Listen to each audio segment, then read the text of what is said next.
Hi, everybody. I'm Steve Paikin. I used to host a program on TVO for 19 years called The Agenda, which just wrapped up production for good about a week and a half ago. And in fact, I think this is probably the first thing that I will have hosted in my post-agenda life. So thanks to Curious Public for getting me off the streets and giving me something to do these days. Over the years, I've had a chance, of course, to speak with leaders across politics and business about the forces shaping Canada, and we are in the middle of something pretty profound right now. The Prime Minister of Canada, Mark Carney, has called this a hinge moment in our country's history. Economic relationships, global influence, national strategy are all changing, who knows, maybe permanently. Tariffs, protectionist policies from the south of us are forcing a rebalancing of global power. Mr. Carney has said, quote, our relationship with the United States as we have known it is over. So today we are asking, what does that mean for Canadian organizations? And obviously, this hinge moment is not simply an Ottawa thing. It is about what organizations in the public and private sector need to know to turn this uncertainty into opportunity. And more particularly, for the purposes of our discussion today, how can communications professionals and others help them seize this moment? We got a nice panel of people who are going to get into this, and let's introduce them. Coming to us from Portugal, Iain Nairn, co-founder and CEO of Pink Door Consulting Services. Iain's one of the most respected voices in global retail, having held senior roles with major brands across the UK, Australia, and Asia, helping companies grow, evolve, and expand into new markets. Iain, great to see you. How are you today? Great, thank you very much. And it's lovely weather here in Portugal. Okay, don't lord that over us, okay? That's enough. Let's introduce Alexandra Mayhew. She is coming to us from Sydney, Australia, where it is 3 o'clock in the morning there. You are a champion. She's a global public relations and communications expert, also executive director of IPREX, a global network of independent PR and communications agencies. She works closely with agency leaders across more than 100 markets to help them navigate change, client demands, and cross-cultural complexity. Are you really awake? Yes, I am, and thank you for having me. But I'd be more than happy to be in Portugal if you want to swap Ian. Well, it'd be a little better time-wise for you there right now. Paul Fogolin is here. He's coming to us from beautiful Oakville, Ontario. He's president and CEO of the Entertainment Software Association of Canada, which represents one of Canada's most competitive and globally connected industries, video gaming. Paul's, of course, helping the video game sector find new influence and fresh opportunities on the world stage. Paul, how's things in Oakville today? Things are great, Steve, but I think I'd rather be in Portugal or Australia, so it's a tough act to follow, right? We all have to learn how to be happy with where we are, Paul. Okay. Exactly. Finally, representing our host company today and coming to us from beautiful Bowmanville, Ontario, there's Lloyd Rang. He's from Curious Public, where he's president and narrative lead. I have known Lloyd for a long time. We've both been wrapped up in politics on our various sides of the street for, well, a few more years than we care to know. He's advised politicians, business leaders, our country's leading institutions, delivering messages that meet the moment. He was also part of the Prime Minister's campaign communications team, so is well placed to share more about what this hinge moment is all about. And don't tell me, Lloyd, that you'd rather be somewhere other than Bowmanville. I would not. We have both sides of the GTA covered. We have Oakville and Bowmanville, so Yeah, by pretty design. neat. And a little bit of Middle Ontario, too. I'm coming to you today from Manitoulin Island, the biggest freshwater island in the world on the North Channel of Lake Huron. So we are truly a little global conversation today. Iain, let me start with you. We heard Mark Carney say these words. It's a hinge moment. What do you take those words to mean? Yeah, look, I think there's a couple of ways you can interpret this kind of hinge moment, these statements that he's been making. I think firstly there's the macro issues the world is facing, and I think these, whether they be climate change or economic issues of inflation, national debt, the impact of technology, or whether it's inequality in societies, which is poor and rich countries leading the kind of issues with immigration, or even more locally how best to balance national budgets with the ever increasing welfare costs and defense costs. So I think there's a ton of issues, big issues, and I do think that the world needs global leadership, and and if those huge issues aren't dealt with, I think it's going to impact generations to come. So I think it's kind of that's one area. But I think secondly, there's a sort of here and now, which is around, yeah, obviously the escalation tensions with the US on trade. Linked to that is almost the unraveling of the international order, and I guess the historical frameworks that have helped those be dealt with effectively. And then, of course, from a Canadian point of view, with these issues, it's how does Canada, renew itself and economically, and how does business adapt to the kind of new environment? So I think, I think Canada's, particularly with the issues with the US becoming a less reliable ally, is actually in a pivotal position. And I think, what a time to become prime minister. And I sort of think about it as the eternal retail optimist, in that, this is a great opportunity to kind of reset, particularly Canada's growth, kind of role in the world. And I think, almost with the kind of national pride behind the country, and more alignment than the time I spent in Canada between the kind of federal and the states. I think this is a great opportunity for Canada to actually play that role with like-minded countries around the world. So yeah, it's exciting. I mean, it's kind of it's challenging, scary in some ways, but pretty exciting. Let's go around the horn on this. Alexandra, hinge moment. What does Oh, it mean to you? please don't make me follow up that answer. I was like, yeah, they were the things I was thinking about. I think the term hinge is fascinating because I gave that a lot of thought. Like, what do we mean even by hinge? And I think to some degree, in regards to all of the points Iain just made, it's also very much about what does it mean now and what does it mean in the future. I don't think that these are fixed decisions that we're necessarily making. And with the ambiguity of US politics, because I'm in Australia and I'm an Australian, but I live and have a family in Colorado, US. So I'm inside the bubble. And I just think everything is in flux. And so we're we're all trying to make decisions, but I don't think we know what's around the corner. So I think there is certainly an element of uncertainty linked with all of this. Paul, what would you add to that? Thanks, Steve. To start, let me give the viewers a bit of a sense of the scope and scale of the industry that I'm privileged to represent. Just for context, right? The Canadian video game industry contributes 5.5 billion in GDP. We employ over 35,000 coast to coast, tens of thousands more if you include induced jobs and tech and education. And we punch above our weight here in Canada. And it's a story that's not often told and a lot of people don't know about. So when we talk about from the perspective of a hinge moment, we see this as an opportunity.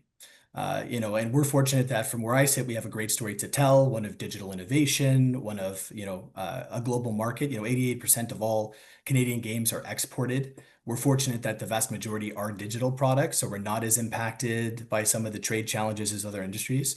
But the key to that all is you have to tell your story. You have to develop a narrative. And once you develop that narrative, you need to use every channel you can to get that story out, or you're left out of the conversation.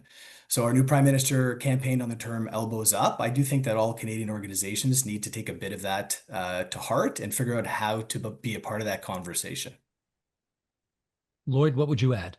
You're batting cleanup here. Wow. Okay. How to follow all these folks? Well, I mean, I think from the I'll speak about it from the PM perspective anyway, and from what I know of his use of the phrase, it's pretty rich metaphor, and it comes from Churchill. I think that's where he borrowed it from.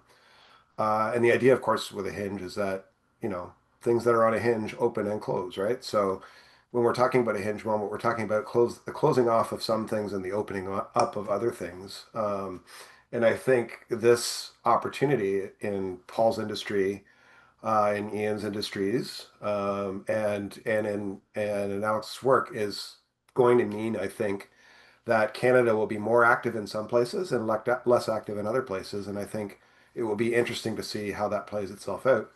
I know Iain has, spent a lot of years in retail. Maybe we'll see Marks and Spencer come back to Canada. You never know. Well, to that end, is this more, Alexandra, than just simply trying to find new markets for stuff that we used to sell the United States, but now probably aren't going to do as much of?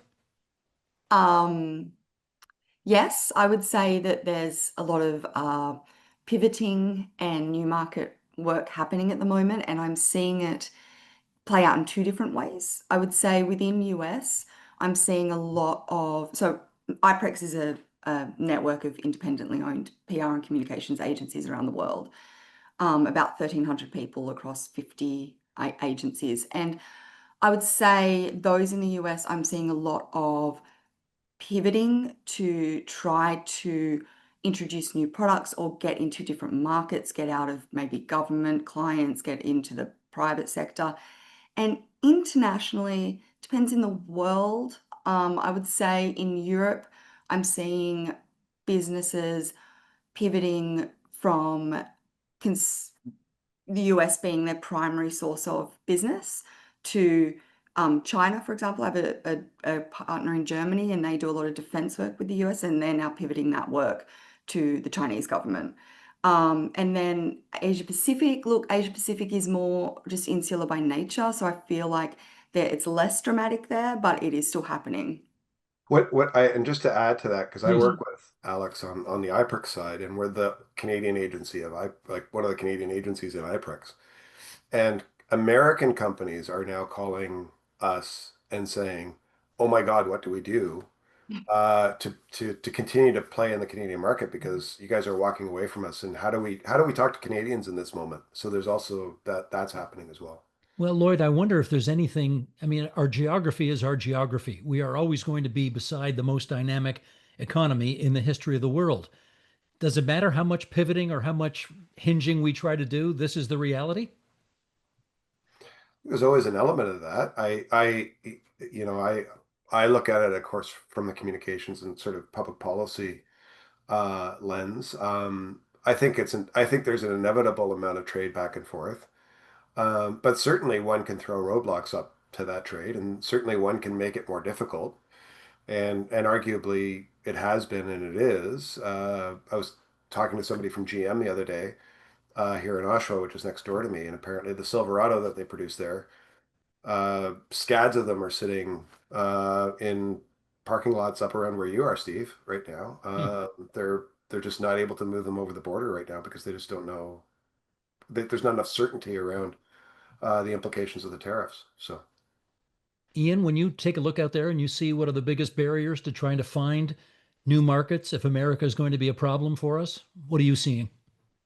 Yeah, I mean, I think that as we talked about in kind of kickoff, I think the opportunity is definitely there. I think I wouldn't call this kind of a pivoting moment. It's kind of a reset. I think it's almost like let's rethink what our opportunities are going forward, and the sectors, the countries, the market relationships, and actually, what it does show you is you have to be, and it depends on your sector. You have to be flexible. It has to be flexibility in, whether it's your supply chain, whether it's your brand, where you approach brands, whether it's the actual sectors you play in that are easier to take internationally. So, yeah, I think it's more of a reset. I think it's a wake up moment for people, in terms of there's a reliance on stability, and I think that stability is not going to be around for in the same way it has been for many many years. Paul, I'm trying not to sound like too much of an old fogey here, but the reality is I've been doing stories for 40 years on how Canadian businesses have been trying to diversify their markets and not rely so much on the United States, and yet we are where we are. So is this really going to be anything new? Steve, I think it depends on the industry. There's always going to be those industries and sectors where, because of proximity, like you mentioned, the US is the natural trading partner, the market is the biggest. In spaces like the video game industry, we're truly global. Yes, there's lots of American consumers of Canadian games, but the global market is poised to surpass 300 billion in a few years. So just put that in perspective, that's bigger than music and film combined. And the most growth is coming from China, Asia Pacific, Africa, especially in the mobile market. So, we have a bit of an advantage when it comes to finding new markets for Canadian made games. But it does take some effort. Our studios, the larger ones, are more sophisticated in their sales and marketing, but some of the Canadian smaller independent studios, are starting to shift a little bit and think about what do we do to try to market to some of these audiences and take advantage of that. Well, of course, yeah, jump Oh, in, sorry, please. just to jump in. So I got a question for Paul, if I may. So then, Paul, how much of that is communication, is learning how to speak to different markets? Because, you know, the Canadian market is very different from the Dutch market, is very different from the Indian market. Yeah, it certainly plays a role. I mean, there's two perspectives when it comes to making games. You know, the quality speaks for itself. If a game is good, you know, there was a game made by one person in Saskatchewan last year called Balatro. Yeah, I don't know if anybody's heard of it, but it sold over 5 million copies and it won, you know, Indie Game of the Year in the big game awards ceremony in LA, which has 10 times the viewers of the Oscars. So if you make a game like that, it kind of sells itself. For those who aren't as fortunate, you know, discoverability is always a challenge. How do you, you know, when there's thousands of games coming out, hundreds alone in Canada, how do you find these markets? And so, again, finding ways to be compelling in how you communicate your story, who you choose to advertise to, is definitely going to make a difference. That's a beautiful segue to Alexandra, because, of course, a lot of people on this call are wondering what communications experts, professionals can do to help when entering new markets and trying to build new relationships. What's the role there? Big question. I teach a master's on it, so I'll try and keep it high level. The key thing that comms people can do is, naturally most comms people have a bit of a higher EQ, starting with that self-awareness piece. And then that rolls into cultural awareness. If you've got those two pieces under your belt, then you can go to the key part, which is building that network. So there's never going to be anything more effective than having people from that culture in your team or on the ground that you have a really good working relationship with, that can trust you, that can advise you, that will, to the best of your ability, depending on where you are in the world, because there can be a lot of cultural nuance, but who can also push back and say, hey, I think you're getting this wrong. For example, I've done a lot of work over the years with the Yanks coming into Australia, being like, oh, let's put out this press release, and we get this media release, and we thought, this needs to burn, and let's go and have lunch with the editor of the X paper, because, you know, there's a really small media network here and it's all about the relationships. But, you know, they're not going to know that as Americans. A very different market, very different culture. They speak in a very different way. So that cultural understanding, and then building those relationships with the people in the markets. I'd love it if you give an example of that. In specific, like a specific of how about how a company from outside came into, for example, Australia, put something forward that made sense in their world, but did not land well because they didn't understand the local niceties. Gosh, how long have you got? I would say I've done quite a bit in the medical marijuana space, and we did get it legalized. But coming into Australia, where we love a rule, they came in with this messaging around marijuana is great. You know, it's been legalized in a lot of the US. And it completely freaked out the public. It completely freaked out the government, because they're thinking recreational marijuana, and we're here going, no, no, no, everyone calm down. We're talking about medicinal. We're talking about medicinal marijuana. This is not about getting your 16-year-old high. So that was good fun. I like those ones. They're very interesting. Iain, you want to jump in on that? What advice can you give to communications professionals about making sure, if we've got to seek out new markets, that we do it right? I mean, I mean, picking up on Alexandra's point, I mean, I think, you know, what I've experienced, and you know, I think I've run companies in like 45 different countries in the world, you know, and you can get countries that are so close to each other but have huge cultural differences. I mean, you know, I think someone mentioned Netherlands earlier, next to Belgium, next to France, next to Germany. I mean, each one of those countries is so different, and I think it's actually, you know, a lot to do with, you know, I mean, A, culture, B, how you speak to people and leaders, and communicate even internally is a problem. You know, it can be a problem. I mean, I think a great one at the moment, I'm advising a business based in Sydney, who's growing in the UK market, and you know, Australia's just introduced this policy where, basically at 5 o'clock or 5:30, you switch your phone off. That's it, gone. I know where Canada's on that thing at the moment. So actually, you've got to rethink your whole kind of workforce management to ensure that actually you can trade internationally. So these are tiny little things, but it's actually can be the difference between success or failure, or getting people excited about the opportunity of being running an international business. So I think it's really interesting Well, in one of the terms of mistakes Sidewalk Labs made in Canada was thinking that Toronto was just New York without all the cool stuff. yeah, Or Target did the same thing. Target completely misread the yeah. Canadian marketplace too.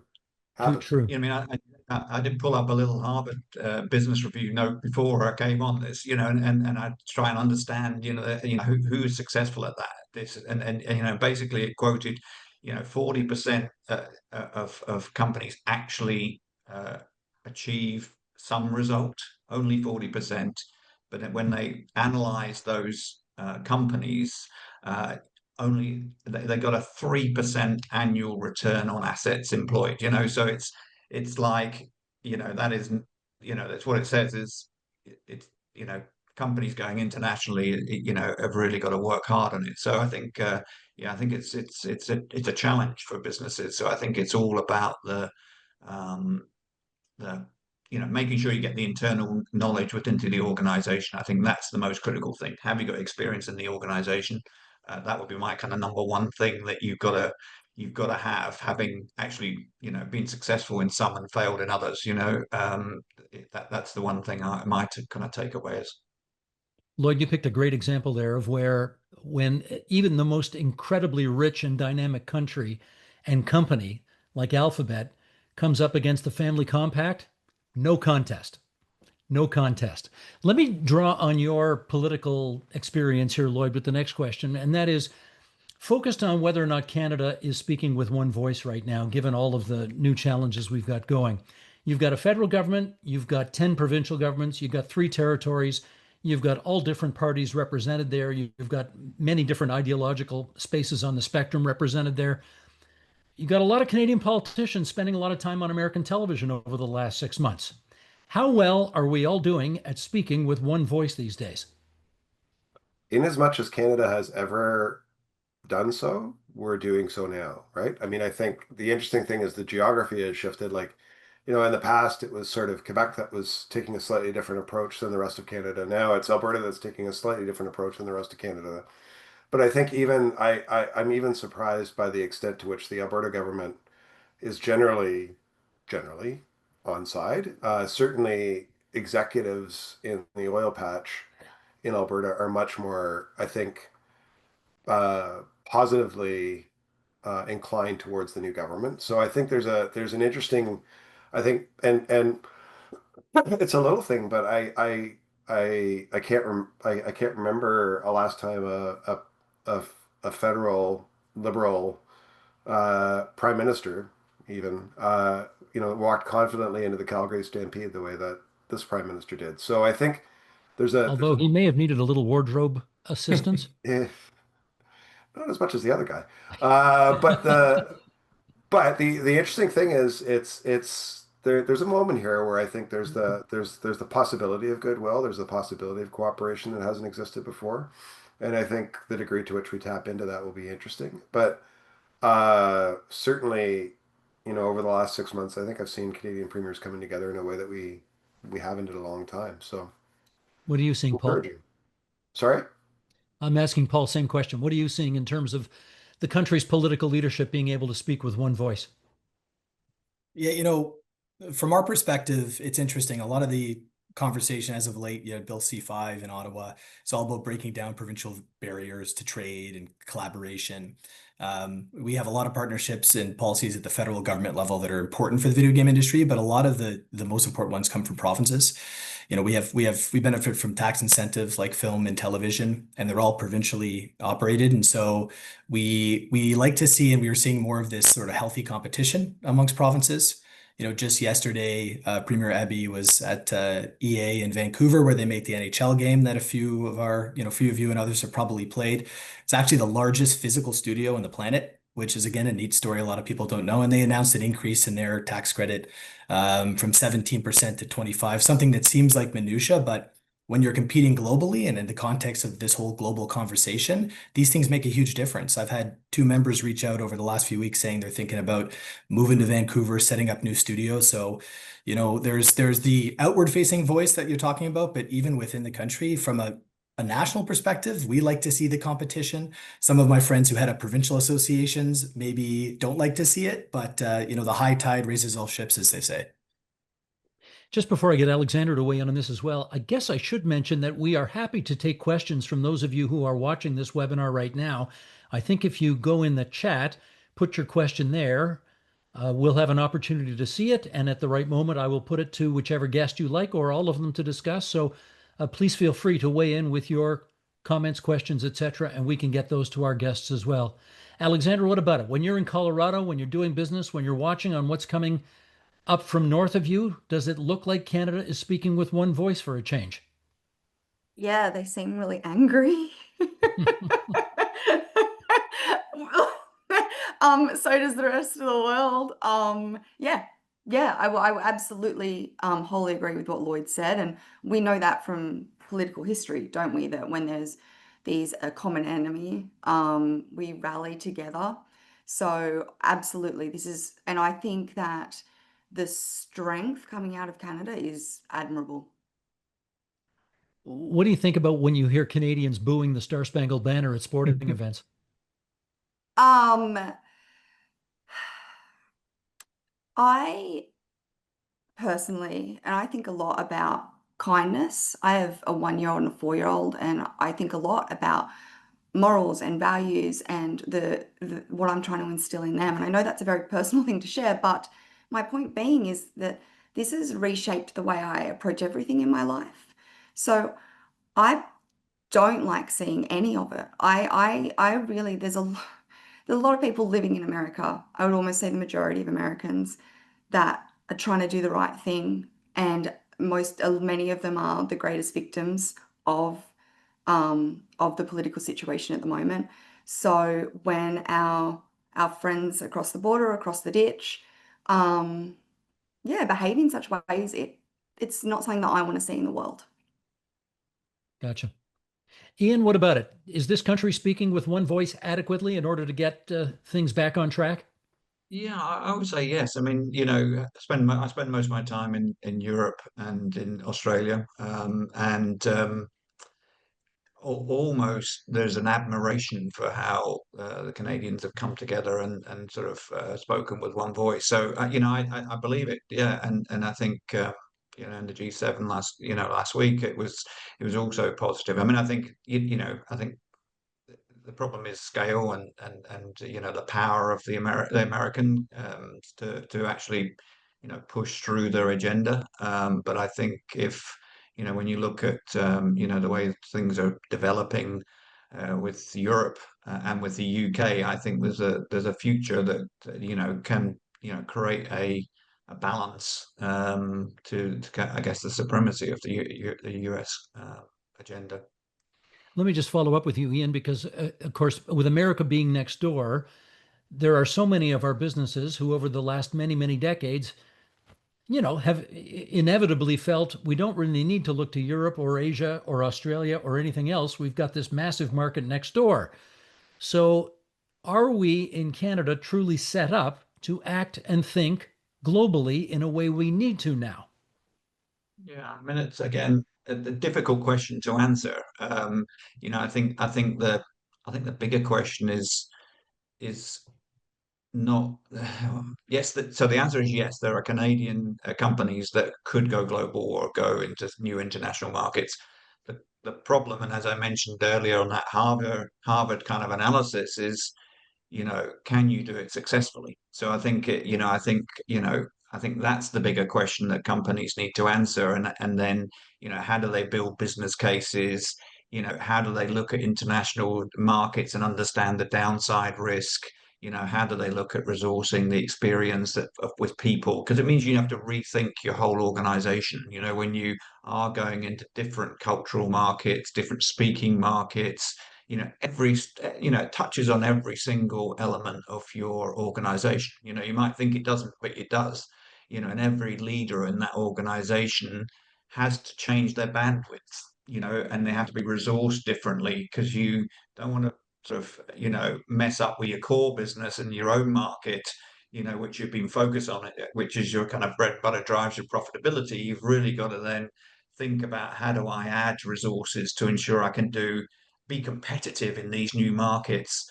In fact, you almost have to be over competitive. You're launching a new brand, you have to be better, not just against other international players, but because you may think you've got the best thing in the world, but actually when you go to a new market, nobody has heard of you, and you've got to really almost over impress.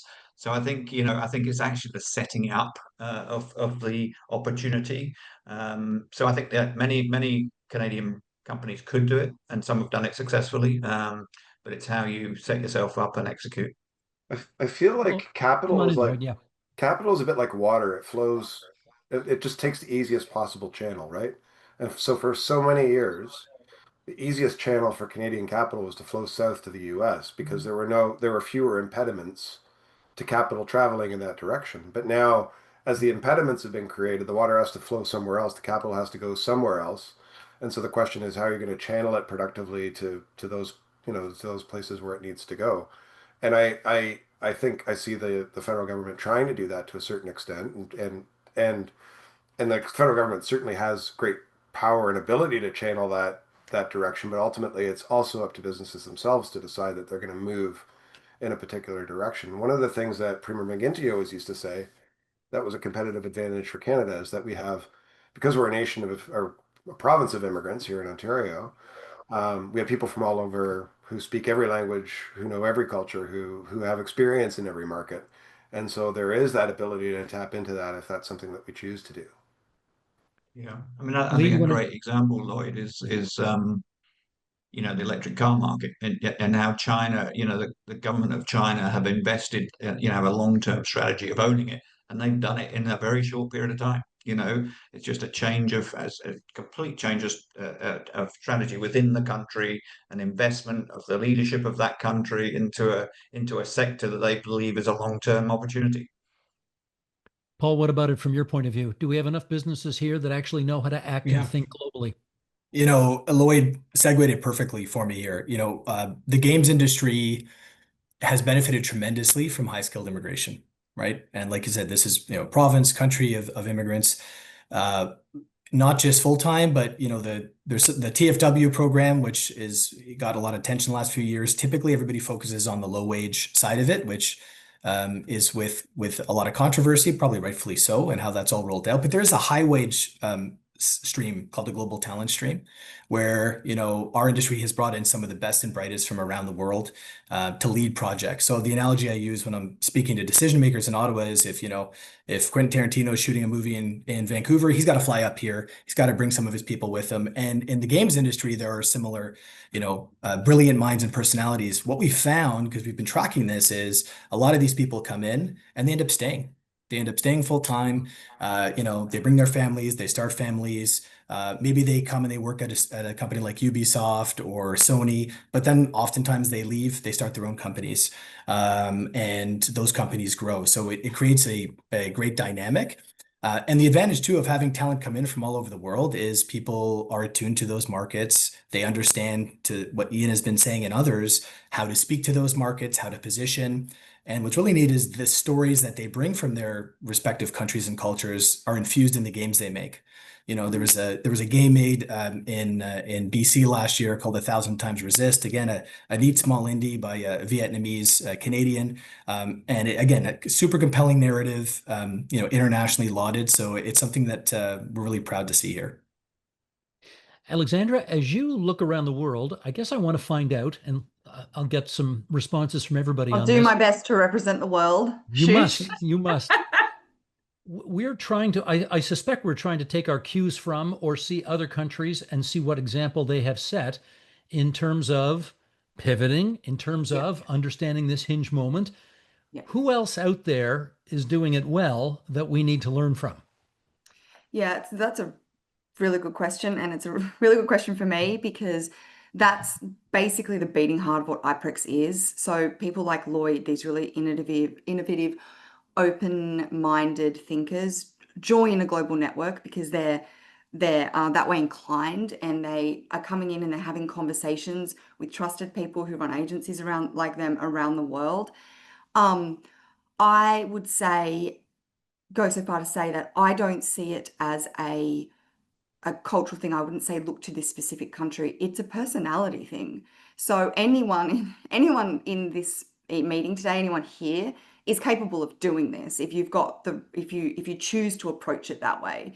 So if you choose to, someone used the term reset earlier. I think that's a great way to look at it, to take a step back, to go, maybe I should get an M&A expert in, not because I'm looking to sell, but maybe to look to restructure my business and behave in a best practices way to grow to grow authentically, whether it's here, whether it's around the world, to build on what Paul was saying. He was talking about bringing people into Canada. I would even go so far, like, especially if you're like a smaller company and you're like, that's great in theory, but like, I don't have the funds to maybe attract this global talent. But maybe you do have the funds to partner with people around the world or hire remotely, because that's a big thing. So I would say specifically it's about the person, less so than the country setting the example. Gotcha. Anybody else want in on that? Well, I hear her saying that the next IPREX conference should be in Toronto. So I'm down. I'm down. Sounds right. We got a bunch of questions coming in from participants who are online here, so maybe I should go to some of those right now.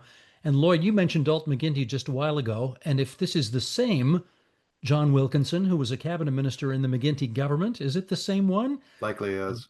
I bet it is. Anyway, his question is, what are the challenges and opportunities businesses will face if they participate in the planned nation-building projects that at the moment all three levels of government in Canada wish to pursue? Okay, who wants to take that one on? I bet you John wishes he could answer that one. He's asked the question, but I bet he knows the answer too. You know, Steve, I'll jump in Please. quickly on that one again, because I bring a bit of a different perspective in the video game space. On a personal level, I'm thrilled to see this. I agree with Alexandra. You have 1 and 4, I have 3 and 5-year-olds, and I'm always thinking about the same thing too. Let's cheer, let's not boo. But I have been thrilled to see the patriotism return to Canadians over the last few months. It's unfortunate it took this kind of incident and these conditions to bring it back, but I remain optimistic that it's not a short-lived thing, a one-time thing. Let's carry this forward. With respect to nation building, I'm also really excited to see how quickly we're all sort of like rising to the occasion and saying, look, we have our own. There's things we have to work through. We have to respect all sorts of provincial territory, Indigenous relationships as we do these nation building projects. But I think it's a net positive, right, that we are doing these things. I would add to it that I am hopeful, or I would like to see, and I'm thinking about some remarks that Prime Minister Carney made during the campaign. He didn't use the term skate to where the puck is going. I think that's a Gretzky quote. We can't use those anymore, or shouldn't for now. But it was of that nature, which is let's think about industries, let's think about sectors of the future. And again, the video game industry is one of those, but there's many in Canada, that could fit this bill where, yes, the nation building projects, but let's also look at this global advantage that we have in some of these sectors like the video game industry and propel it and take it further. I think the opportunity for a lot of Canadian industries right now is that they're going to be scrutinized, right? They're going to get attention. We've had a number of Canadian industries that have been operating in the background for years in Canada that have kind of approached us to say, hey, can we get some help sort of stepping into the spotlight? The challenge is that a lot of our Canadian companies don't have that capacity to step into the spotlight because it's not something we've ever needed to do or wanted to do. So yes, it's a great moment for Canadian industry. It's a great moment for Canadian patriotism, but it's also because we've been reticent in the past to speak about ourselves and speak about our work and preferred to let our work speak for itself. I think it's may potentially provide some work for communications people in the future. Because we're going to have to develop the capacity not just to speak to ourselves, but also to be able to speak to other markets and be able to tell stories in a way that we haven't done before. So I think that's going to be interesting. We got a question here from Alan Finley that actually builds on that last answer, Lloyd. And the question is, have the panelists seen challenges in encouraging clients to remain consistent in their own communications in the face of such chaos south of the border? Okay, Alexandra, I see you smiling away. Maybe you should get the first kick at this one. Yeah, been some challenges. I have I've got a lot of my partners around the world outside US who have a lot of US clients who are wholly stopping spending. So like you're talking about, are they changing their communications? They're not even communicating half the time, and I know this because it's my people that are paid to do that for them. So, yes, it's really tough at the moment. They're how do you even have a conversation when there's no one's no one's paying you to help them out? I think quarter 3, from what I hear, is when we'll probably see a little bit of movement again on that front. September is the month that's been floated by quite a few people. We'll come back in September, but yeah, it's a tricky time to work with American business. Here's a question now from Jordan Ray, and this is apropos, I suspect, of Prime Minister Carney's line that things with the United States have changed forever, which was, I think, the thing he suggested was about to happen. Jordan Ray asks, what parts of this hinge moment do you think will be temporary, and what parts are here to stay? Iain, you want to tackle that one? It's a really good question. I mean, my view on this is it will balance itself out in the foreseeable future. Certainly, if you think about the midterms and you think about there's going to be a point where America needs to, I guess, realize the journey that they're taking the country on, and businesses, have a lot of power in the US. So I think you can even see it in immigration policy, et cetera, et cetera. It's already beginning to show through. So, I think it comes back to the same point. I think, yes, it's changed forever, because that kind of friendship, and it's still used, the word friendship. I find it very strange that people still say we're friends, but it's I think that things will settle down. I wouldn't discount the US in any way from strategies in terms of growth and opportunity, but I would encourage people to think wider. And as Alexandra says, you should be looking at your whole kind of business strategy and saying, okay, how do I balance risk over the long term, and set your organization up to be more international in terms of the markets and the opportunities that are offered out there. Paul, I don't mean this to sound like a smart aleck follow-up, but do you think we'll have to wait 3.5 years for things to settle down? Yeah. Yes and no. Like just to build on what Iain is saying, when at the beginning of all this, let's call it turmoil, I used to take the perspective that, okay, we collectively have to ride this out for 4 years, and normalcy will return. Or to Ian's point, midterms will bring a semblance of normalcy back to things, and it'll be more business as usual. But I think about the fool me once, shame on you, saying fool me twice, shame on all of us, right? So, then you look at it and you say, well, there's a vice president there who, perhaps he'll run and he'll have an opportunity, and so on and so forth. And there's all sorts of other figures that might not be President Trump, but share similar viewpoints. And we can't just assume that this sort of back and forth is not, if not permanent, then we have to prepare for it. And so in light of that, I think from a Canadian perspective, whether it's businesses or associations like ours representing industries, we have to prepare for this and ensure that a lot of the pivoting and hinging we're talking about isn't temporary. And if things do return to normal, it's not just like, okay, business as usual, we're back to doing what we did, because I'm not sure it's going to end up that way. I hear we're not having any more elections in the United States. I hear they're please, done with that. don't. Just enough of that. Sorry, Alexandra. So I will say that the line the Prime Minister used was, the old relationship is over, which sounds like a divorce, right? Mm-hmm. So in any divorce, you have to kind of think about what are the things that are within your control, and what are the things that are outside of your control, right? So the other person is going to do, the other party is going to do what it's going to do. And if you start obsessing about what the other party is doing all the time, it's going to drive you crazy. So us in Canada worrying about, oh my God, what are the Americans going to be doing? Will they have free elections? Will they have midterms? Will they do this? What about Vance? What about like that's crazy making. Like at the end of the day, there's only that which we can control ourselves, and that is our own behavior and our own activities and our own ability to kind of do business and work and thrive. And so I think the greater the greater the extent that we focus on those things, I think the easier it will be for us to get through this moment.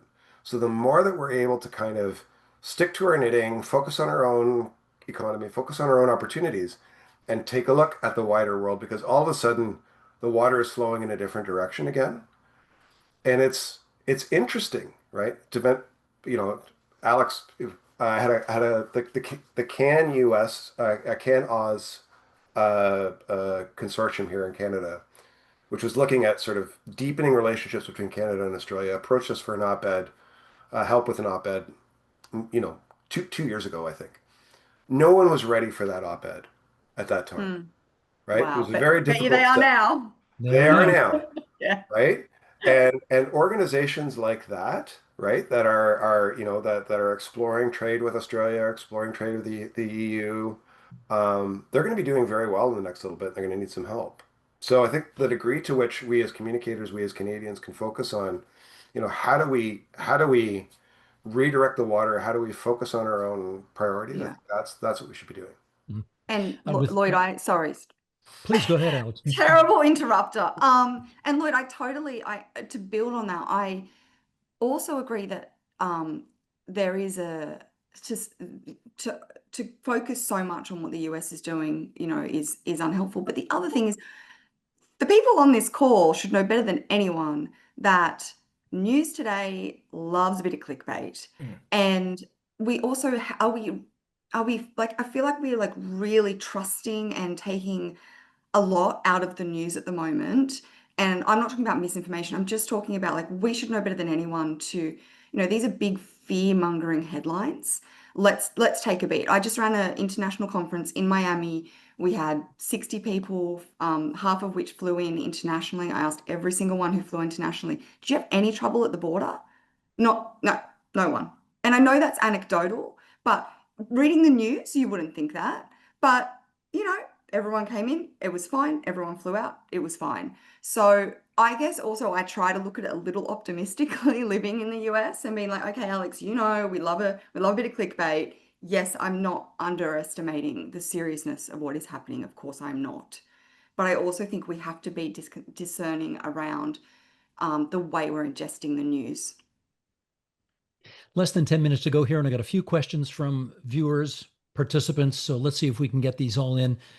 Dana Van Allen asks, wondering what the panelists are hearing from communicators in the Canadian clean energy industry as they respond to this hinge moment. Anybody tackle that? I can. Go, Lloyd. I'll jump in there. Kind of an interesting, again, a full-on pivot away from the US. Like what I've heard actually happening now is Canadian clean tech is saying, okay, so we're not going to be able to succeed in the US marketplace right now. We know that. Okay, so what does it mean to, you know, and so there's greater, yeah, I think there will be greater lobbying of the Canadian government for a seat at the table and for potentially for export to other markets. But I think there's an acknowledgement that it's not the north-south thing isn't happening anymore for them at all. So that's interesting, I think. Anybody else, or am I moving on? Yeah, no, I agree. I mean, Australia's a great example. I mean, they have a Labour government and they've just kept the policy going. So I think, you know, it's you know, the UK, you know, there's lots of people believe in this kind of macro issue that there's got to be climate change, got to be solved. So they will go. You know, that's an opportunity. That's one of the great opportunities is find the markets that are still investing, and there's your growth. Here's a question from Dave Bauer. Many world leaders have taken an us versus them approach in their narratives. You spoke so well about how Canada has banded together, wrapped in a common narrative in the face of a common enemy. What other professional or personal examples or anecdotes can you share of people who galvanized a group of people when faced with a change in a narrative based on a common purpose. And how can we help with this as communicators? Okay, there's a lot there. Who wants in on that one? Don't all go at once. I mean, The first thing I think about is like women's rights. I was like the suffrage movement. Like a little dated, Alex, a little dated. Uh, there's lots of examples of it, and I would say as communicators, it's about finding the stories and telling the stories and finding the meaningful stories and knowing how to tell them in today's market with everything, all of the considerations which Iain opened with. So thinking about geopolitics, thinking about our place in time, thinking about the tools, he mentioned technology, AI. So it's about taking all of that into account and telling that story well. Just to jump off of that, we all collectively need to get better at telling all our stories, but particularly the innovation story, right? So, it's in Canada, across many sectors, we are global leaders in innovation, including the video game industry. There's a few ways to showcase that. Nothing's better than, getting decision makers or whatever audience is your most important audience to come and see the innovations firsthand, right? Lots of talk about AI, lots of talk about machine learning and other things. And in our studios across the country, we have these innovations happening.